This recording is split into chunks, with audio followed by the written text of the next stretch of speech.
Hi, I'm Dr. Morgan Massingale. I'm one of the physicians here at Ethos Integrative Medicine. With this video, we're going to be diving into minimizing your plastic exposure with your food. Now, this may sound a little strange, plastics in my food, but it's not really the food itself, it's the containers that we're storing them in. So some of the common places that you'll find this are water bottles, soda bottles, Tupperware containers, and cans. Cans actually have a BPA lining in them. So how do we minimize this, right? Well, the first and most obvious way is to replace them, right? So reusable water bottles come in glass or stainless steel, which don't have any chemicals that leach into the beverages that they're holding. There are glass containers to replace your Tupperware. Snapware makes a great variety. Caraway makes one that has a nice sealing lid.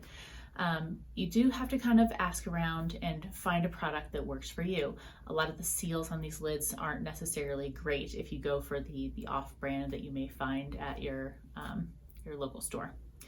So looking into that, making sure that it has a nice sealing top, because that's one of the things that plastic definitely does have the benefit of.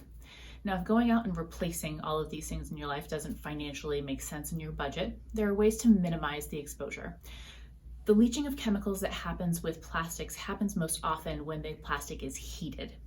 So allowing food to come down to room temperature before you put them into plastic containers, or removing it from that plastic storage container before you reheat it in the microwave, reheating it on a plate, can really help reduce that chemical exposure from the plastic itself. So those are just some helpful tips and tricks to minimize that plastic exposure within your actual food storage and food containers.